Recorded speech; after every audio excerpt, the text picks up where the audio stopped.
ہمارے حضرت اس وقت تشریف لا چکے ہیں۔ میں بغیر کسی فصل کے آپ کو بتاؤں کہ کیا خدمات ہیں۔ یہ جامعہ عربیہ اشرف العلوم کنواں شمسی جائیے، میں بھی وہاں کا پڑھا ہوا ہوں، میں نے بھی حضرت صاحب سے کئی ایک کتابیں پڑھی ہے۔ الحمدللہ ثم الحمدللہ، اللہ رب العزت نے اس ادارے کو جو نسبت دی ہے، بڑے بڑے اکابر اس ادارے میں تشریف لاتے رہے۔ اس وقت بہار کی وہ مائنات شخصیت، وہ علمی شخصیت، وہ بزرگ عالم دین جن کو اللہ رب العزت نے علم و عمل میں بہت اعلیٰ کیا ہے، استاذ گرامی حضرت اقدس الحاج مولانا اظہار الحق صاحب مظاہری دامت برکاتہ العالیہ، ناظم اعلیٰ الجامعہ العربیہ اشرف العلوم کنواں شمسی، حضرت سے انتہائی ادب کے ساتھ میں درخواست گزار ہوں کہ آپ تشریف لائیں اور اپنے والہانہ خطاب سے ہم سب کو محظوظ کریں۔ وہی ڈاکٹر اندوری راحت اندوری صاحب کے وہ شعر مجھے یاد آ رہے ہیں کہ یہ الگ بات کے خاموش کھڑے رہتے ہیں، پھر بھی جو لوگ بڑے ہیں وہ بڑے رہتے ہیں۔ ایسے اسلاف سے ملتا ہے ہمارا شجرہ جن کے جوتوں میں کئی تاج پڑے رہتے ہیں۔ آپ حضرات تشریف رکھیں، صدارتی خطبہ کے بعد انشاءاللہ دعا ہو جائے گی۔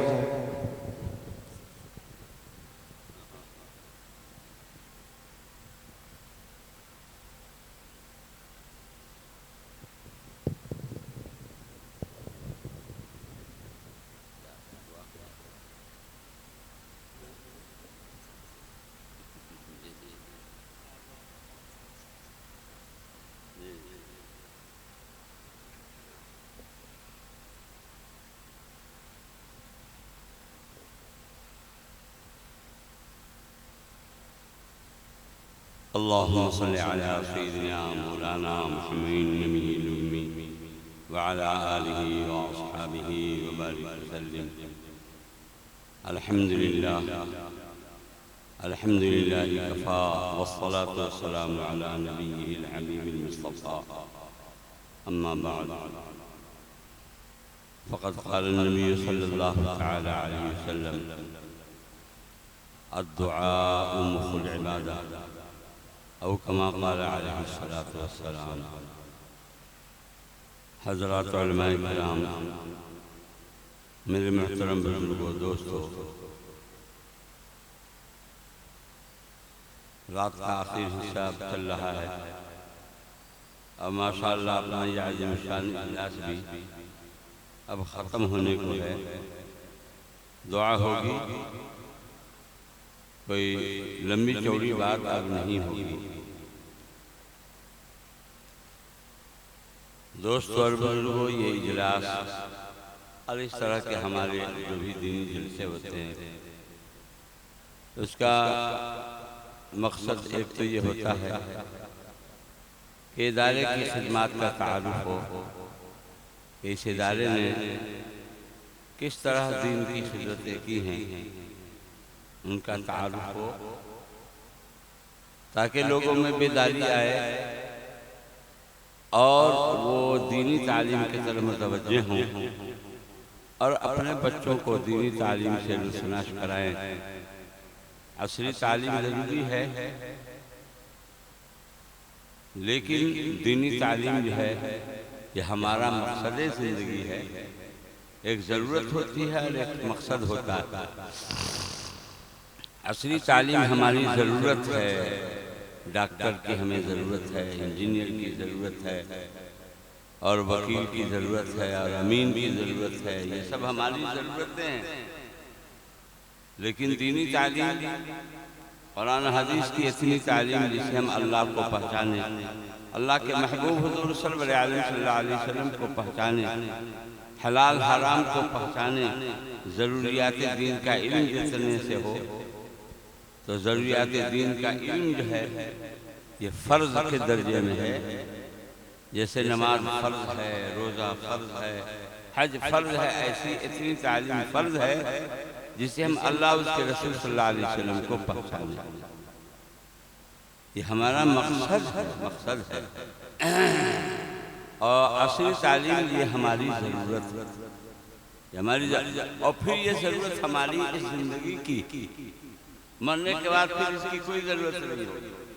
کیا مرنے کے بعد ڈاکٹر کی ضرورت ہوگی؟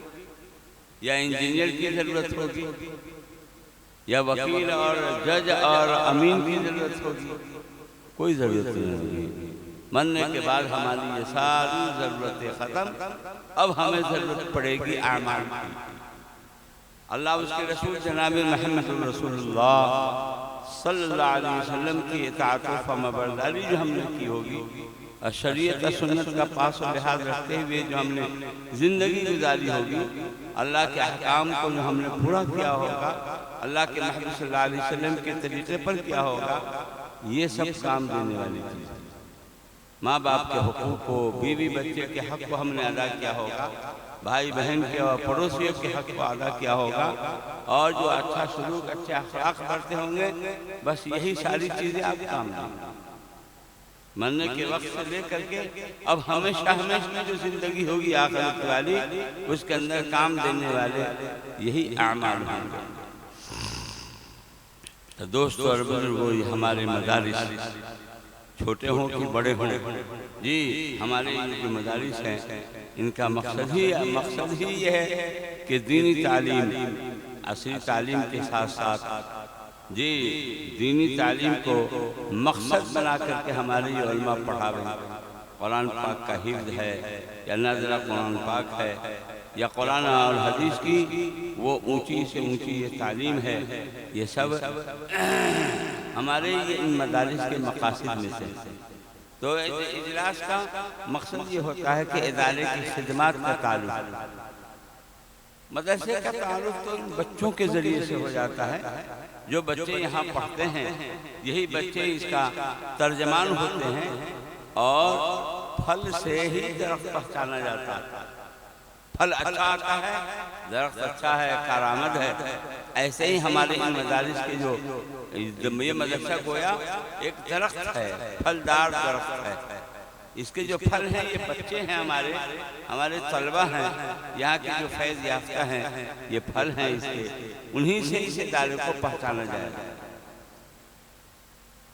تو یہ ہے اجلاس کا مقصد، ایک یہ ہے کہ ادارے کی خدمات کا تعلق۔ اسی طریقے سے ایک یہ ہے کہ یہاں ایسے اصلاحی باتیں، ہمارے جو علماء ہیں طبیب، ڈاکٹر، جیسے ڈاکٹر نبض پکڑتے ہیں، اب تو ڈاکٹر لوگ نبض کم پکڑتے ہیں، حکیم لوگ نبض دیکھتے ہیں۔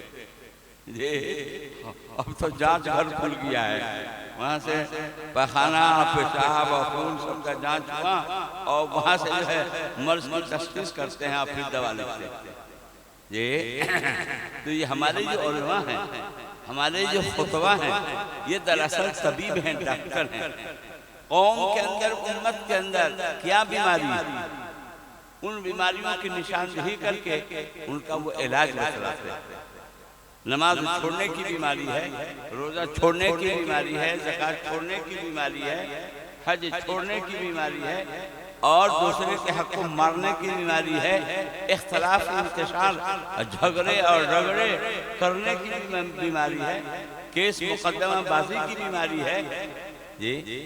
یہ بیماریاں ہیں، ان کا علاج بھی بتلاتے ہیں۔ اتحاد اور اتفاق میں کتنا فائدہ ہے، اور جھگڑے رگڑے میں کتنا نقصان ہے، دنیا کا بھی نقصان اور آخرت کا بھی نقصان۔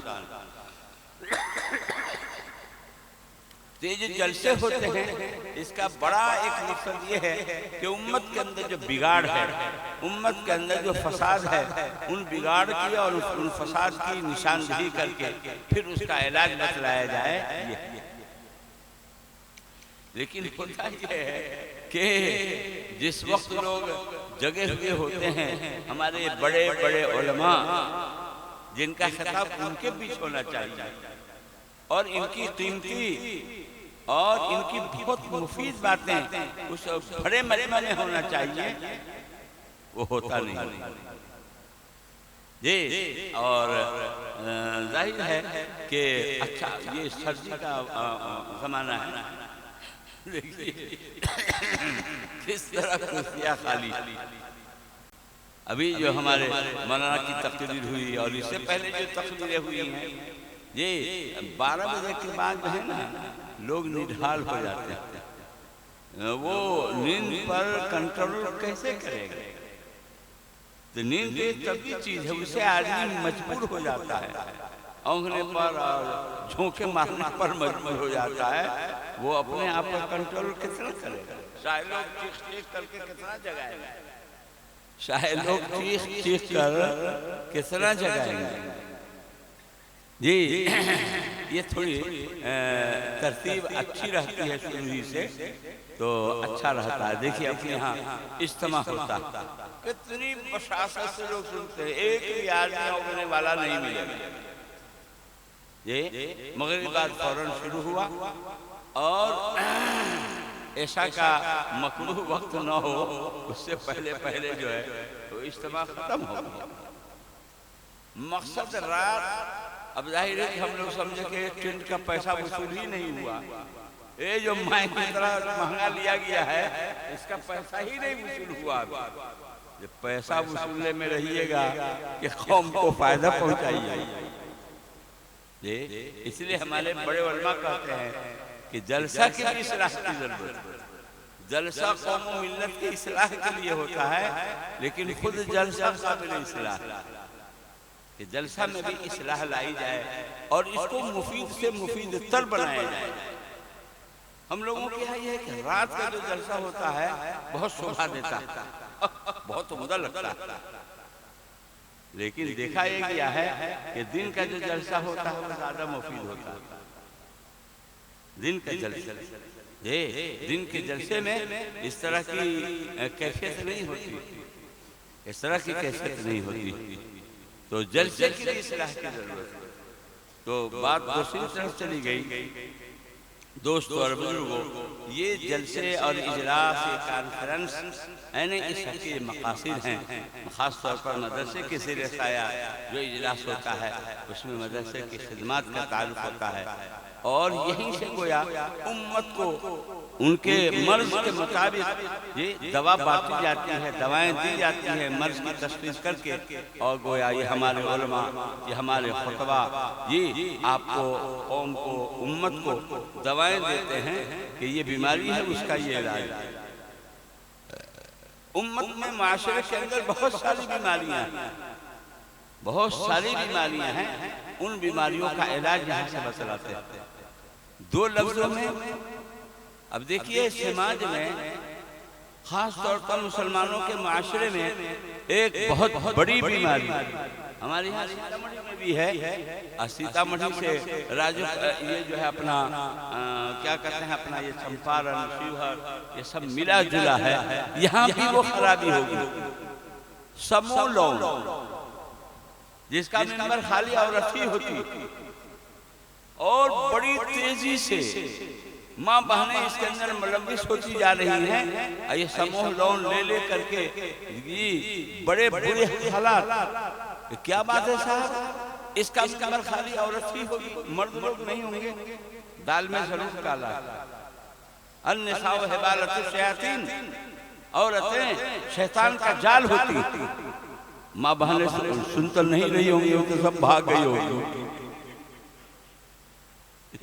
اگر نہیں ہو تو ان کو تکلیف نہ ہو، کیا وجہ ہے کہ عورت ہی اس کا ممبر ہوگی، ایجنٹ اس کا ممبر ہی ہوگی، اور اس طریقے سے جو ہے 10 روپیہ کا ممبر بن جائے تو 500 قرض مل جائے گا، سدھایا تو پھر 1000 قرض مل جائے گا، پھر جو 5000 مل جائے گا تو پھر 10,000 مل جائے گا، بڑھتا چلا جائے گا، اور قرض کا بوجھ اس طرح، یہ اتنا برا قرض ہے۔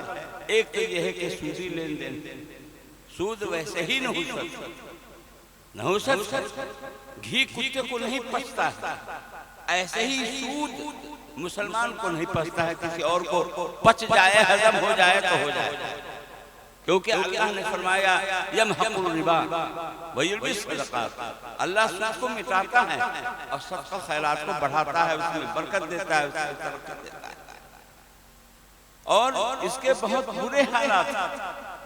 وہی عورت سمو لون لے سکتی ہے جو شادی ہو، جو شادی شدہ ہو، اور جو کسی کو شوہر بتلائے کہ یہ میرا شوہر ہے۔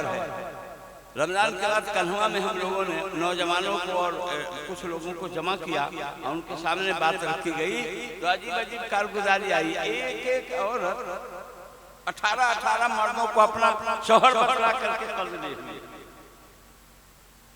ایک عورت 18 مردوں کو کاغذ میں اپنا شوہر جتلا کر کے قرض اٹھائے ہوئے.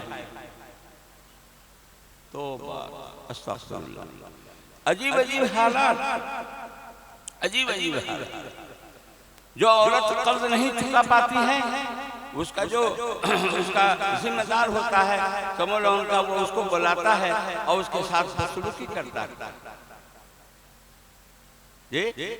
اور وہ جو ایجنٹ ہوتی ہے خاتون، وہ غیر مردوں کے ساتھ آنا جانا قرض دلوانا، یہ ایجنٹ کا کام یہ عورتیں کرتی ہیں. اور اس سے زیادہ وہاں سیتامڑھی علاقے میں کئی جگہ کی خبر ملی کہ بعض خاتون گھر سے غائب ہے. کیا ہو گیا بھائی؟ قرض لد گیا، سدھا نہیں سکتی ہے تو گھر میں تالا مار کر کے بھاگی ہوئی. آسان ہے بھائی، نیپال بھاگ گئی، کہیں نہ کہیں بھاگی ہوئی.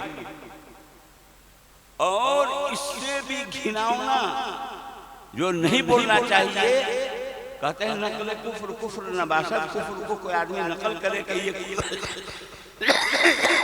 کفر ہے تو یہ کفر، یہ کہنے والا نقل کرنے والا کافی نہیں ہوگا. ایک نوجوان کی دعوت ہوئی، ساتھی نے کھلایا پلایا اور اس نے کہا کہ دوست ٹائم پاس کے لیے عورتیں بھی موجود ہیں. برا لگے گا، ٹائم پاس کے لیے عورتیں بھی موجود. کیا مطلب؟ وہی خواتین، وہی عورتیں جو سمو لون لینے کے بعد نہیں اس کو ادا کر سکتی ہیں، ان کو وہ بلاتا ہے اور ان کے ذریعے سے ایسی گویا عشق بازی اور زناکاری یا بدکاری کی صورت کرتا ہے. استغفر اللہ. اتنی یہ ساری خرابیاں آ رہی ہیں، یہ ساری خرابیاں آ رہی ہیں. جی میں نہیں سمجھتا ہوں کہ چمپارن محفوظ ہوگا. چمپارن محفوظ ہوگا، نیپال بھی محفوظ نہیں ہے. نیپال کے اندر اور بھی تو ہم لوگوں نے کہنا اس علاقے میں بہت ساری جگہوں میں جو لوگوں کو جوڑ کر کے بیانات کیا، لوگ ماں بہنوں کو سمجھایا بجھایا. جی اور اس طریقے سے جو ہے خرابیاں پھیلتی جا رہی ہیں تو ماں بہنوں کو بھی کچھ سمجھ میں آیا. بہت ساری خواتین جو ہیں اس سے رک گئی اور انہوں نے توبہ کیا.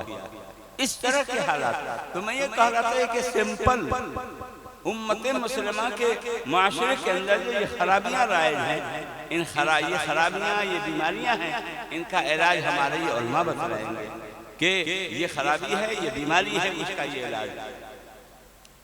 دوستو یہ کچھ بات میرے ذہن میں ابھی آ گئی، اس لیے میں نے آپ کے سامنے عرض کر دیا کہ جلسے کا کیا مقصد ہوتا ہے. یہ اللہ کے محبوب حضور سرور عالم صلی اللہ علیہ وسلم نے ارشاد فرمایا کہ دعا تمام عبادتوں کا مغز ہے، گودا ہے. یہ تمام عبادتیں چھلکے کی حیثیت رکھتی ہیں اور اس کے اندر کا جو لب لباب خلاصہ گودا ہے وہ دعا.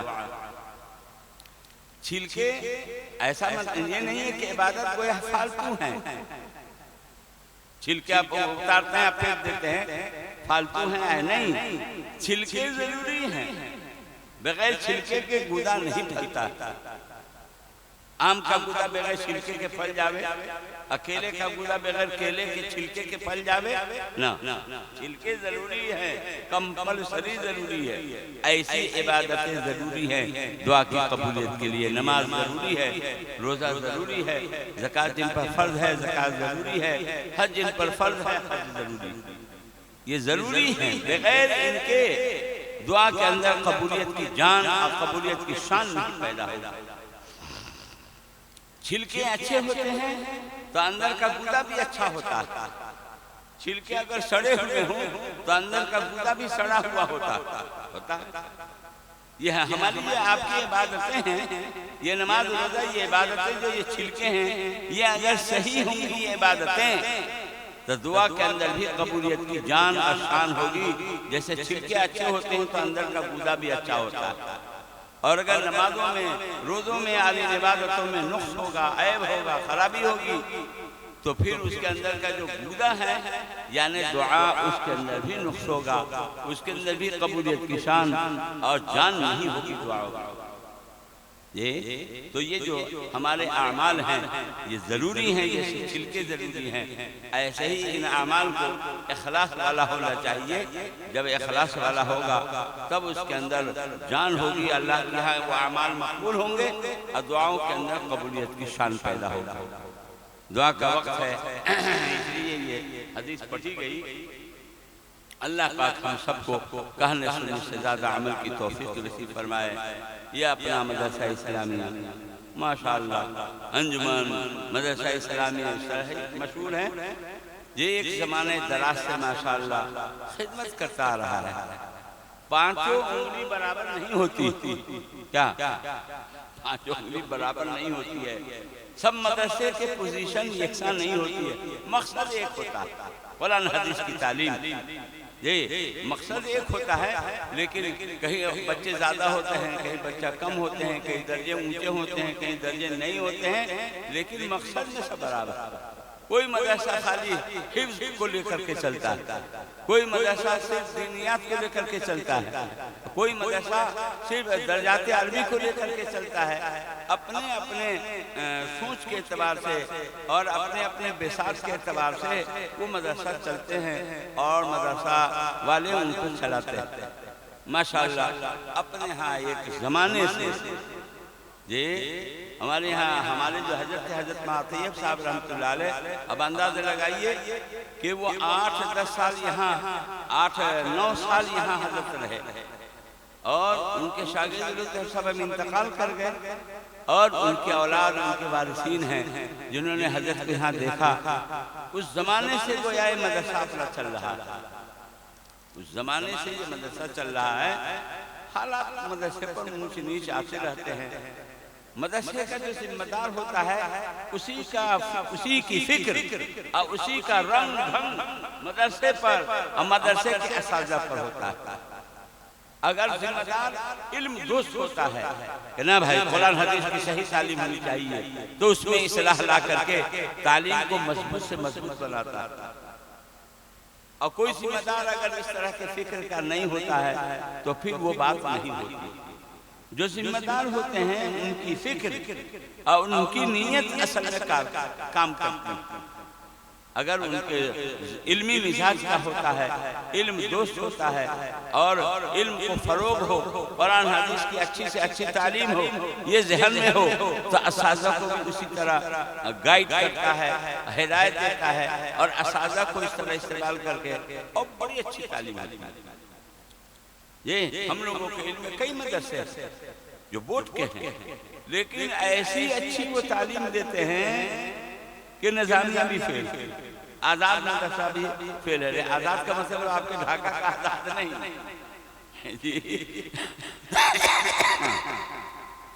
نظامیہ مدرسے بھی فیل۔ مدھوبنی میں بھوارا میں فلاح المسلمین مدرسہ، آپ کو لگے نہیں لگے گا کہ یہ بورڈ کا مدرسہ ہے۔ اتنی اچھی تعلیم، اچھی تربیت، بچوں کی تعداد اور بچے اچھی تعداد میں دارالعلوم دیوبند جاتے ہیں۔ یہاں سے فاضل بھی بن گئے، عالم فاضل بھی امتحان دے کر کے بن گئے اور بڑی اچھی استعداد کے ساتھ دارالعلوم دیوبند میں ان کا داخلہ بھی ہو گیا۔ ظاہر ہے کہ دارالعلوم دیوبند میں داخلہ کا اب مطلب یہ ہے کہ کچھ نہ کچھ ہے صلاحیت۔ یہ سفارش کی بنیاد پر ایرے غیرے نتھو خیرے، کیا کہتے ہیں، ایرے غیرے نتھو خیرے، ہر کس و ناکس کا داخلہ نہیں ہوتا، کمپٹیشن میں ہوتا۔ یہ 3 کتابوں کا امتحان ہونا ہے تو ایک کتاب میں پہلے امتحان لیا جائے گا، جو پاس ہوا وہی پھر آپ دوسری تیسری کتابوں میں شامل ہوں گے، اور اگر فیل ہوئے تو وہی سے چلے۔ اس طرح نظام بدلا ہوا ہے ماشاءاللہ۔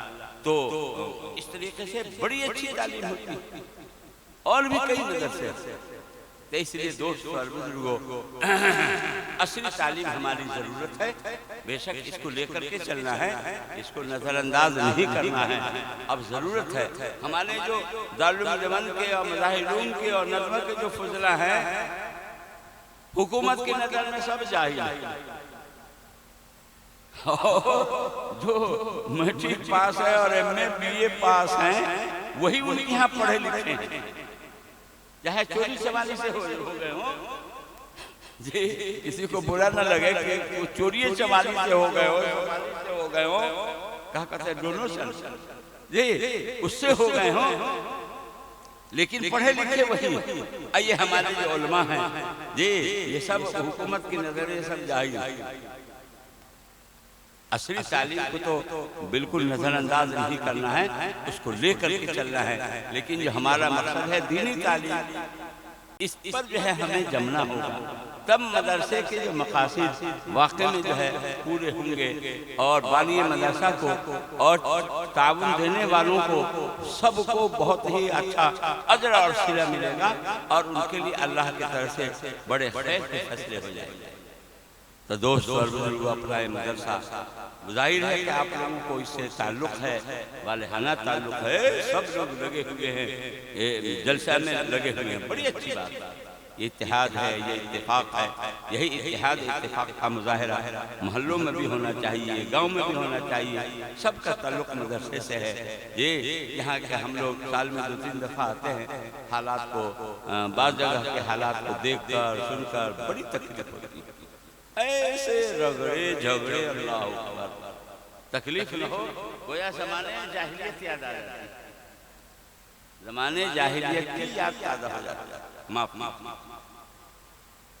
اللہ کے محبوب صلی اللہ علیہ وسلم نے اپنے کیسے کیسے دشمنوں کو معاف کیا، انتم الطلقاء، سب تم آزاد، کسی پر لا تثریب علیکم اليوم، جو حضرت یوسف علیہ السلام نے اپنے بھائیوں کو کہا تھا، وہ ہمارے اور آپ کے آقا حضور صلی اللہ علیہ وسلم نے ان مشرکوں اور کافروں سے کہا جس نے کوئی کسر نہیں چھوڑی آپ کو ستانے میں اور آپ کے صحابہ کرام کو ستانے میں، ایذا لسانی نے اپنے طور پر کوئی کسر نہیں چھوڑی، اس کو ان کو معاف کیا۔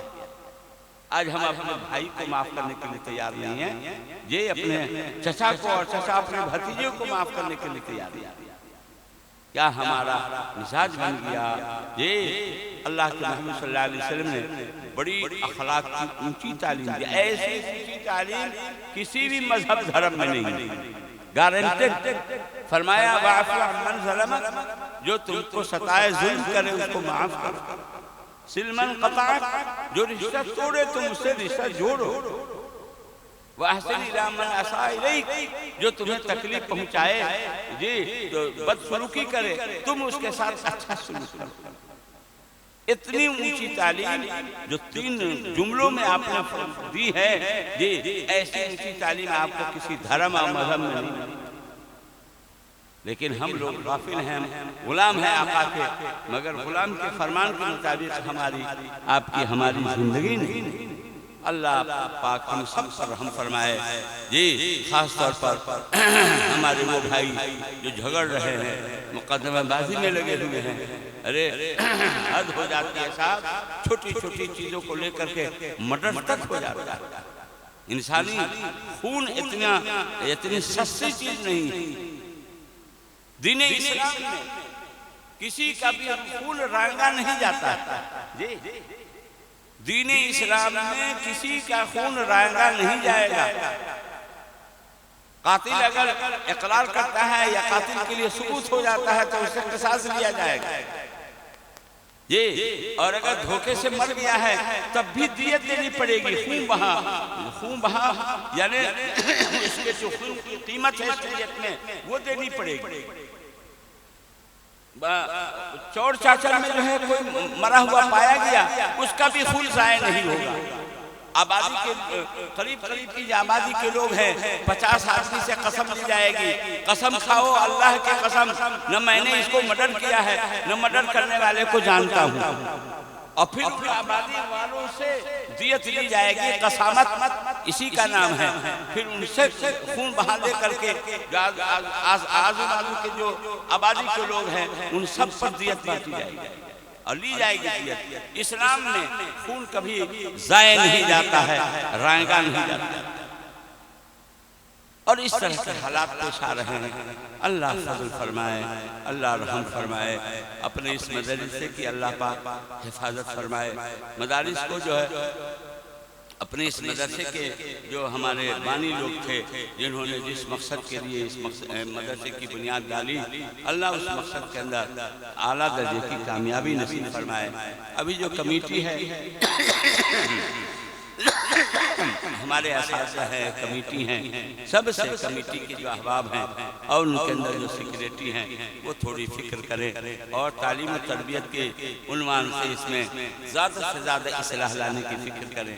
اساتذہ بھی ماشاءاللہ بڑے اچھے اساتذہ ادھر اچھے آ گئے ہیں، پہلے سے وہ برے نہیں تھے، وہ بھی اچھے تھے، لیکن مجموعی طور پر ابھی بھی اساتذہ ماشاءاللہ اچھے ہیں۔ تعلیم تربیت اچھی ہو، اساتذہ بھی اپنی ذمہ داری سمجھیں، کمیٹی کے احباب ہمارے سیکریٹری صاحب بھی ذمہ داری سمجھیں، اور اس طریقے سے جو ہے اس کے اندر اصلاح زیادہ ابھی بھی ہے اصلاح، لیکن اس کے اندر ترقی کریں اور اس کے اندر زیادہ سے زیادہ آگے بڑھنے کی فکر ہو۔ اللہم صلی علی سیدنا مولانا محمد نبی الأمی۔